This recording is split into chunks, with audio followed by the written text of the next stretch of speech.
Yes, good morning, students. So today we are going to see the next local search. Okay, so before that, we'll just have a quick recall to what we have done till now. So I think we started with local search techniques, and we saw that how local search techniques have an advantage in comparison to memory as compared to rest of the searching techniques. The reason is that because it is just going to store one state into the memory, and that's how it is going to progress. So there is a big advantage with respect to memory whenever we talk about local search. And then in local search, we also understood that how it treats the whole state space as a landscape, and what are the regions of this landscape. So we studied about what is local maxima, we studied about what are plateau, we studied about what is global maxima, and also we understood that there can be possibility of ridges also in the landscape of the state space. When we are actually trying to tell this, we are trying to tell nothing but we just want to tell that when we study the state space, there is possibility that there will be certain states which are actually better than the neighboring states, maybe because they are having high value of objective function as compared to the rest of the neighboring states. So those states will be treated as local maxima states. Then there can be certain states which are actually having same value of objective function. So if even if we see the neighbors, then we'll find that they are having the same value of objective function. So we call those states of the state space, or that region of the state space where actually these states are lying, will be known as plateau. And if we find that there are certain states which are actually having very high value of objective function, so it is definitely a possibility that the goal states are lying somewhere there. So if we are talking about that region of a state space, wherein states are actually having very high value of objective function, uh, then then we can call that region of the state space as nothing but a global maxima. So this is what we talked, and then we understood one of the most important local search algorithm, that we call it as hill climbing. Of course, why it is known as hill climbing algorithm, one of the reason is that because we are actually searching in this landscape of the state space, and we basically want to reach to global maxima. That is the analogy, okay, and that is a very very famous algorithm with respect to local search. So, what we saw in hill climbing, so first we saw about a simple hill climbing, and that was similar to the working that we just discussed right now, wherein basically you are at a current state, and you just select a very neighboring state, and then you just check what is the objective function value of the neighboring state. If the objective function value of the neighboring state is better than the current state, you just replace the current state with the new state that is being selected randomly. Very important, the new state is just selected randomly, and what we are just going to do is we are going to replace it if it is better, or we just now if it is not, then we select the next neighboring state, or the next random state which is better. And this process goes on and on. So if we talk about a simple hill climbing, then we can say that the simple hill climbing has a nature of what we call it as randomness. And then what we saw is that if this is what is going to happen into the search, then there are chances that the search can get stuck up into local maxima, then the search can get stuck up into ridges, the search can get stuck up into plateau. And then we also saw that how with this simple hill climbing we might have to do something else, so that it does not get stuck up in these regions of the state space. So we understood that if we want to avoid local maxima, we might have to backtrack. Okay, but in the process of backtracking we might have to store the path, and that's what actually we don't prefer to do in local search or hill climbing. But then we have to do that because if we progress uh, towards the local maxima, then the search might terminate thinking local maxima is the highest state, but that will not be the true case. Secondly, we saw that there will be multiple local maximas. So again, that is in that scenario, we might have to make our search just not based on the objective function, but we have to introduce certain more parameters for searching, so that search can actually go in multiple directions and get out of that local maxima and progress towards the global maxima.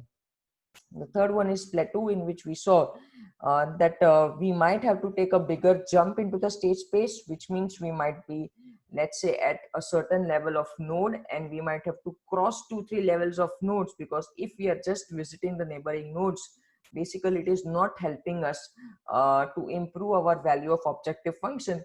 And if we want to do that, we might have to jump to 2-3 we can say levels into our state space and go somewhere else, wherein we get a better value of objective function. So that was about this. And then we understood that there is something which is known as steepest ascent hill climbing.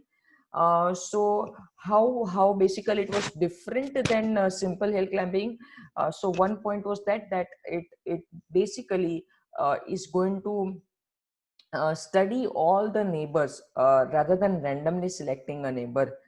But of course, in the study it is going to select the best neighbors. So it will study all the neighbors of the current state, and then whichever neighbor is having the highest value of objective function amongst themselves will be selected, and then it will be replaced with the current state. So that is what we have seen now.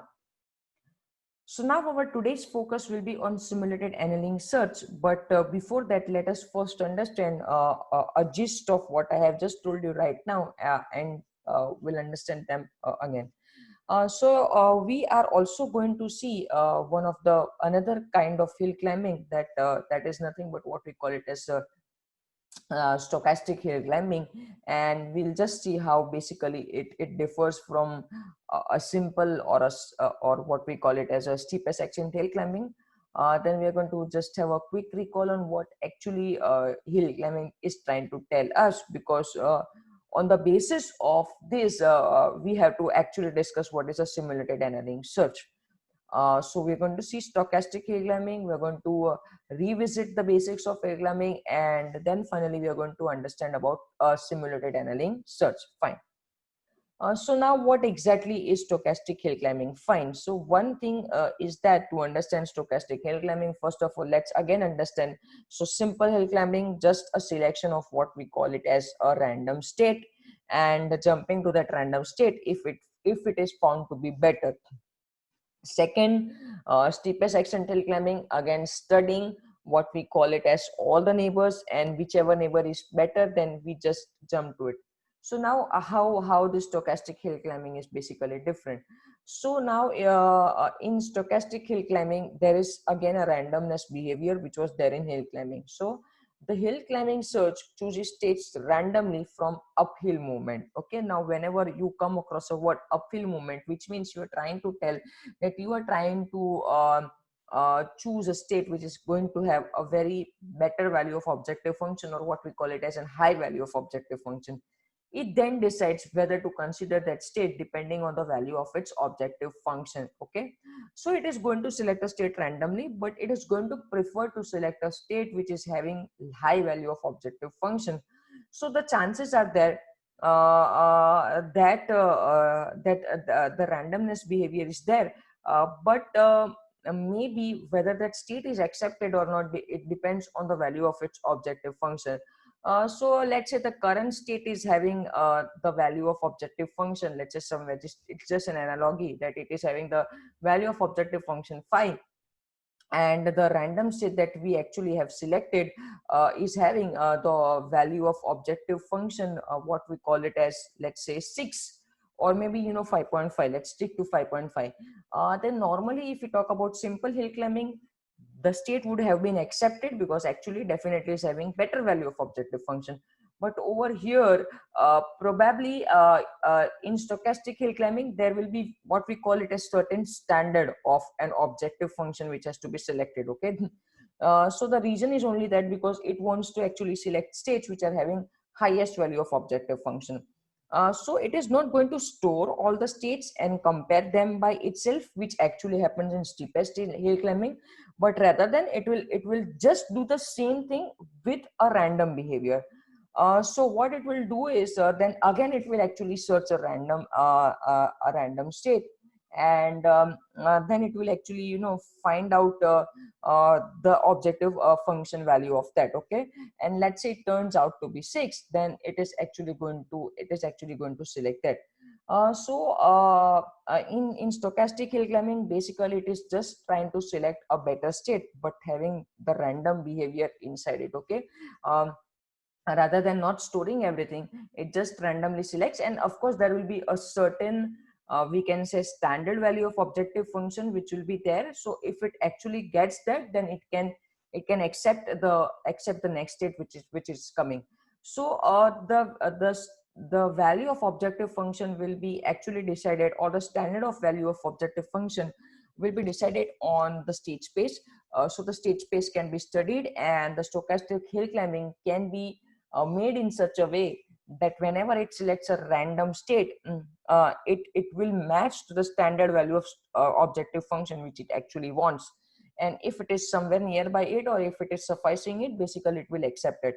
So over here, the only difference is that rather than just having some better value which was there in simple hill climbing, we were just accepting the state. Here we will try to choose a random state which is having one of the best value of objective function. Okay, so what we see is that the same thing happened in steeper section hill climbing, but over there basically it stores all the neighbors and then compares everyone with each other. Okay, but here it will not be so. So there will be a randomness behavior. So it might happen that in stochastic hill climbing, let's say if a current state is having 10 neighbors, all 10 neighbors might be studied in steeper section hill climbing. But if we talk about stochastic hill climbing, then maybe if there are 10 neighbors, then it might happen that after just selecting or choosing 3 random states, the third random state is actually sufficing the standard which we actually want of the objective function, and we accept it and move ahead. So that's where this stochastic hill climbing differs. Okay, the behavior is almost similar to simple hill climbing, but then again finding one of the better states from the neighbor as compared to simple hill climbing. So that is about stochastic hill climbing. So now if we want to understand about what are basics of hill climbing, so here we want to, when we say we want to understand basics of hill climbing, we are basically talking about that whether we adopt simple hill climbing, or whether we adopt steepest extent hill climbing, or whether we adopt stochastic hill climbing, what exactly the hill climbing is focusing on. So one thing is very sure, students, is that the hill climbing is actually focusing on a state which is having a better value of objective function. So that is absolutely true. No matter if it is simple hill climbing or steepest extent hill climbing, or what we call it as the stochastic hill climbing, in any of the 3 search mechanisms of the hill climbing, what we have seen is that we just want to find out a state which is having a better value of objective function. Okay, so that is the most important point. And second point is that the stochastic hill climbing as well as the simple hill climbing, nature of the hill climbing also has a functionality of something which we call it as randomness. Okay, so this is the gist of hill climbing, that it focuses on 2 major things, that it wants to select something which is randomly, and it wants to select something which is actually better also. Okay, so it chooses the random successor which is better than current, thereby it does not make downhill, which means it will not choose successors with less value of objective function. Okay, yeah, definitely we know that it is not going to select. So even if we, let's say, it gets a successor which is having less value of objective function, it is not going to replace that state with the current state. Okay, that is very much sure. The reason is that is not what it is meant for. Hill climbing always wants to say that I want my successor or I want my current state to be replaced with someone which is having a high value of objective function. And if it is not so, it is not going to choose it. And if it is not going to choose a successor which is having a less value of objective function, then definitely we have understood that it will get stuck into local maxima. Because what is local maxima? It is actually at a current state which is having a very high value of objective function, and all the neighboring states are having less value of objective function. And what we saw is that if we want to come out of it, then we have to backtrack. But here we are trying to talk is that that if we want to, let's say, focus on not storing the paths into the memory and just working with this behavior, then definitely the hill climbing is going to get stuck up into the local maximum. If hill climbing can be implemented with the features of randomness as downhill are allowed, then that can make it more optimized. Okay, so what we're trying to tell over here is that that if we study the state space, then there are possibilities that there can be certain states which are basically having, let's say, less value of objective function from where they were. But then what basically happens is that after certain amount of time, the states improve in the value of that objective function. Okay, so that's what that's what the concept of local maxima was, and that was the concept of what we call it as ridges also.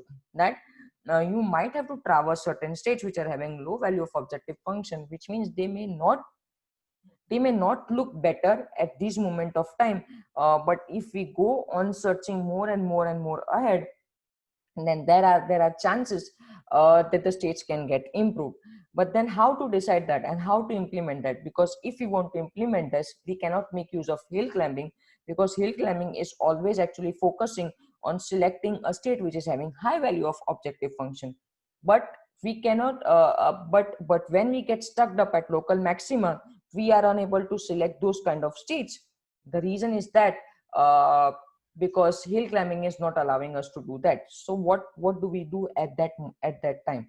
So now we come up with another search technique, which is something known as simulated annealing. Okay, so now simulated annealing is a search technique which is a combination of a hill climbing, which means it has a feature of randomness which is there in hill climbing search, but then it also supports downhill.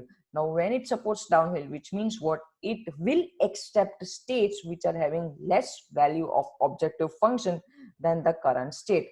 But there is some restriction to it. So it will not just continuously keep on allowing those less states again and again, but there is certain, we can say, condition which has to which will be tested every time, and then it will be allowed.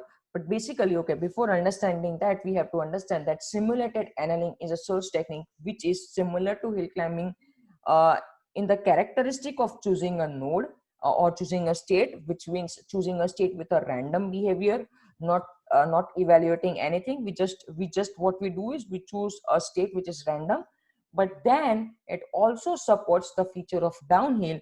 And when we say it supports the feature of downhill, we just trying to say that it might happen that it may select a state and replace it with a current state, even though the objective function value of that state is less. Okay, so now basically this simulated annealing search, so there is actually, annealing is a real process, okay, which happens. And from the analogy of that, okay, this simulated annealing search has been the algorithm of this search has been derived. So what basically annealing means? Okay, so this annealing is actually a physical process which happens. Okay, so annealing is a process used to harden metals by heating them and then allowing to cool, thus allowing a material to reach a crystalline state. Okay, so what we are trying to tell over here is that, students, so normally, let's say, if we want to make a bar of iron or something like that, okay, then what we have to do is we have to first of all actually completely convert it into liquid state, which means we are trying to do exactly opposite to what output we want, which means we are actually allowing it to go into a completely opposite state, and the output what we want is a completely opposite state to it. Okay, so that's how the analogy is. So first we'll understand that. So that's what it is. Okay, what we do is we completely let them to get it into a liquid form. We heat it and heat it and heat it, and then after a certain amount of time, okay, so there is a certain temperature, there is certain parameters that we decide, and if that temperature and those parameters are met, then what we will see is that the metals might have, you know, um, converted into a liquid form. And then what we do is that we allow it to cool, and once they cool, they reach to a crystalline state, or what we call it as they reach to a solid state. So that's what is an annealing process. And why it is given an analogy over here is that what we are trying to do is that we are actually allowing states which are having low value of objective function, so which is actually against our output, okay, because we want our output, or we want our solution to be having the high value of objective function.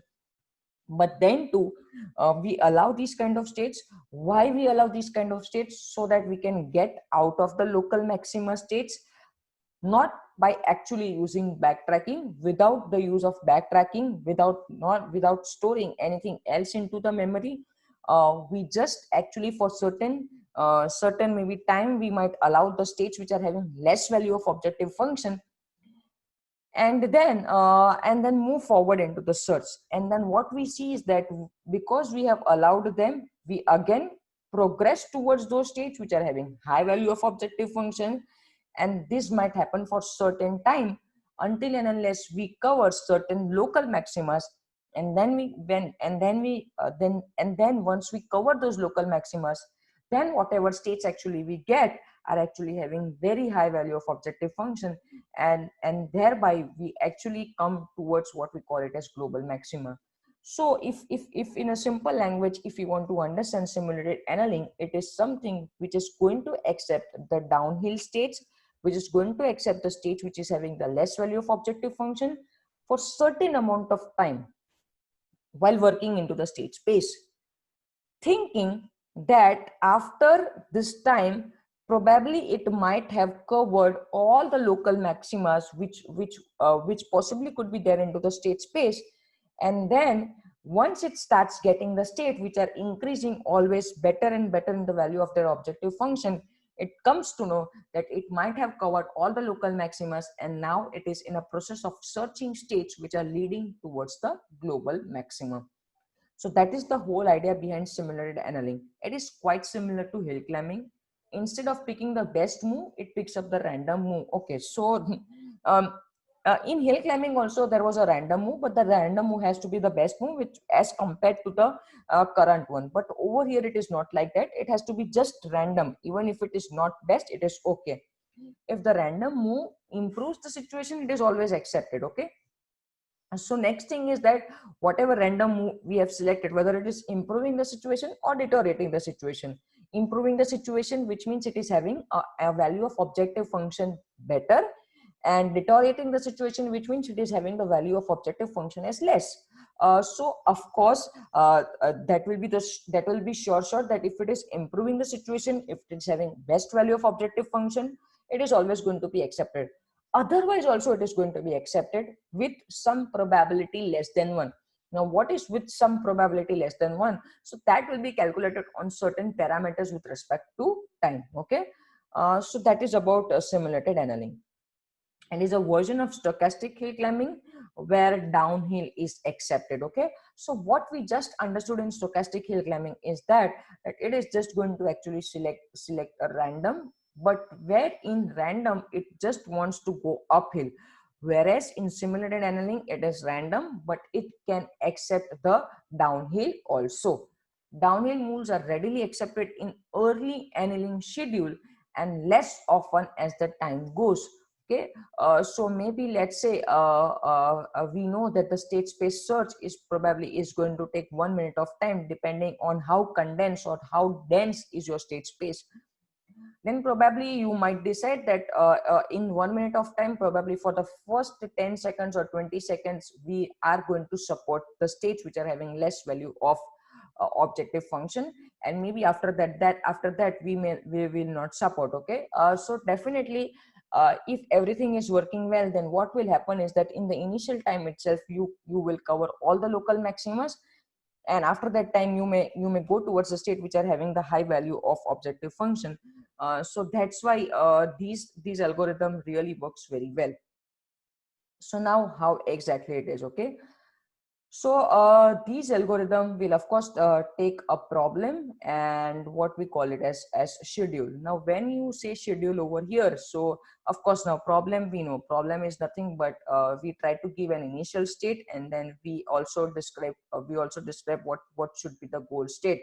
Okay. Because if we reach over there, then we have to return a solution. Okay, what is a solution? It's nothing but that we have reached a state which is nothing but our goal state, or we can say we have reached a state which is having the highest value of objective function. But here in simulated annealing, we also want a schedule. A schedule means maybe a time, that for how much time this whole search should run.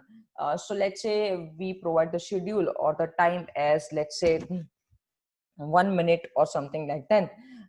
Then the schedule will be breaked up, and that for every, let's say if you talk about minute, then it can be breaked up for seconds. If you talk about seconds, so there are searches which actually happen in seconds, then the breakup could be what we call it as milliseconds. Okay, so then now what happens? So of course our current node or the current state will be nothing but the initial state of the problem, which we will be already knowing.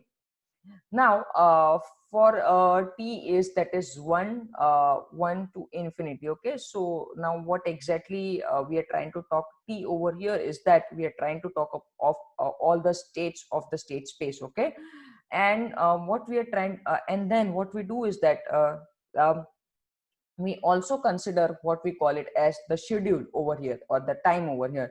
So then what we have seen is that we take so let's say we start with the very first node. Okay, and then we just consider when we just consider the time factor of it, that how much the search have started. Okay, so because it is the very first node, we are in a very initial phase. Okay, and then we give it to t. If t equals to 0, then return current. Okay, so t equals to 0, which means, okay, that is the very first thing, that we are just on the same state, then probably will return will return the current state only, and next will be the random successor of the current. So now once we find out the next state, we are going to find out something over here, the difference. Okay, so when we say delta is nothing but the difference in the value of objective function of the next state and the current state. And what we see is if delta e is greater than 0. Okay, now when delta e will be greater than 0, when the summation of next minus current will be greater. When the summation of next minus current will be greater, when next is having high value of objective function and current is having less value of objective function. So in that case, the summation will be a positive value, and therefore delta e will stand to be a positive value. So if this is the case, we have just understood that the next state that we have selected is actually having high value of objective function. And if that is the case, then we will replace that next state with the current state. So what we have just seen over here is that if delta e is greater than 0, then next will be given to the current state. Else also next will be given to the current state. Okay, so normally in other algorithms, what we used to see is that that if actually next is better, then only it is replaced with current, else current will stay as it is and it will go ahead.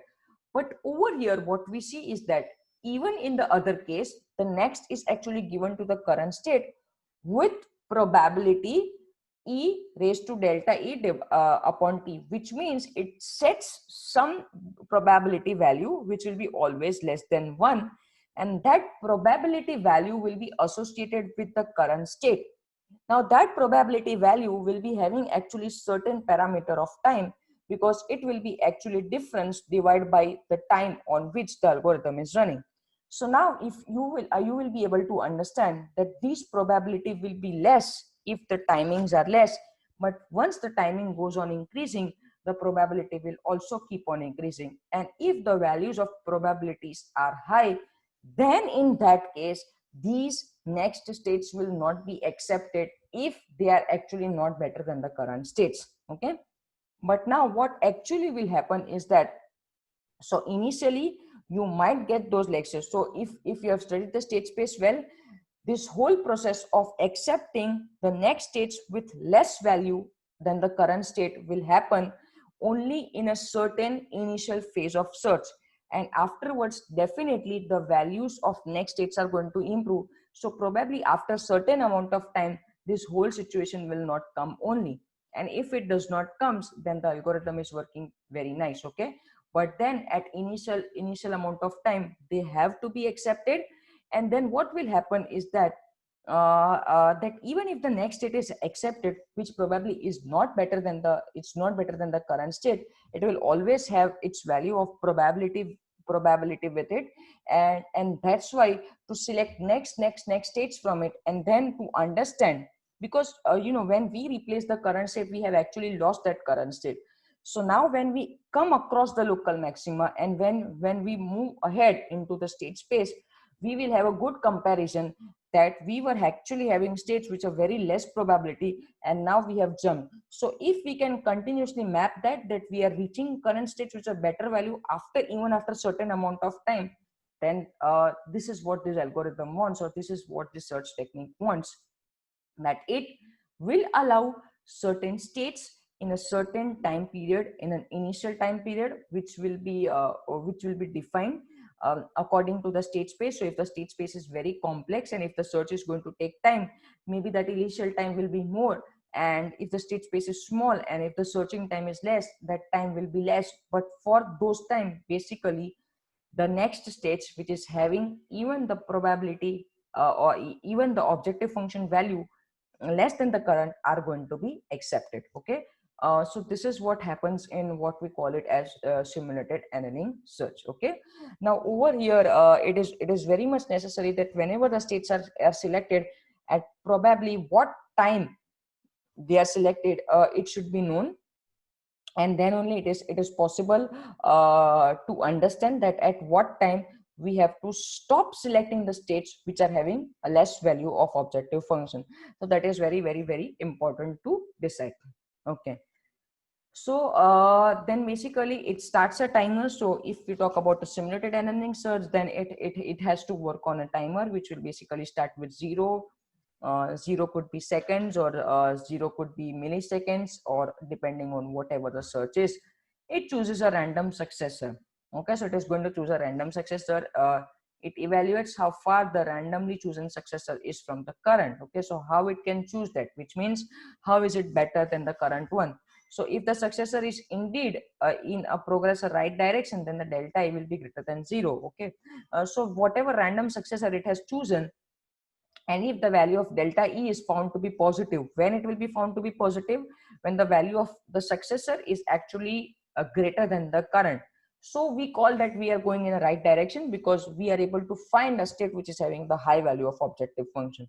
Then we move ahead towards the direction of the successor. Otherwise we move ahead towards the direction of successor with some probability that depends on time. So in both the way, whether the delta E is greater than 0 or less than 0, greater than 0, right direction, we move towards a successor. In other case also, when the value of delta is not greater than 0, again we move towards the direction of successor, but with some probability which is actually going to depend on time. So this is about simulated annealing, in which we are actually going to choose that random state in both of the cases, even if the random state is better than the current state, or even if the random state is not better than the current state.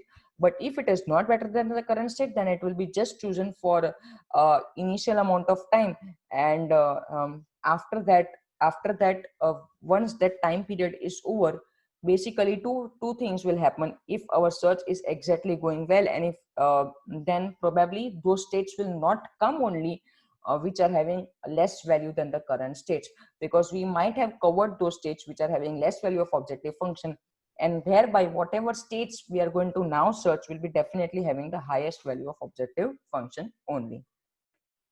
Okay, so today we understood what is stochastic hill climbing, which was the third variation of hill climbing, and then we understood that what actually this hill climbing works on.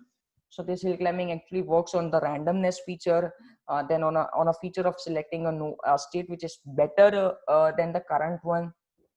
So basically it just wants to go uphill, whether it is simple hill climbing, steepest ascent hill climbing, or stochastic hill climbing.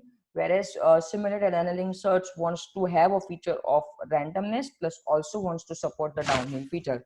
So it totally depends upon what kind of, basically, what kind of domain we are working on, and if in that domain we actually can accept certain moves which can actually deteriorate the situation for certain amount of time, then we can use simulated annealing search over there.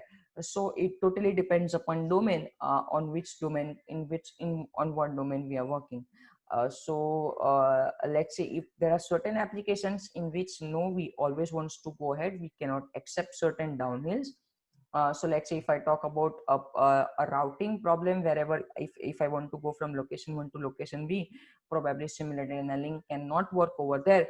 But if you talk about certain complex applications like gaming or something like that, in chess probably or something like that, you can accept certain downhill moves for certain amount of time, thinking of a probability that after certain amount of time, the states are going to drastically increase. Okay, so there are certain situations we know that for certain amount of time, to balance the scenario, or when we have a vision ahead that something is going to improve ahead, we actually take or consider some those states for certain amount of time, and then we go ahead. So on that concept, this simulated annealing search is based on. Okay, so yes, students, that was there for today. Thank you all of you.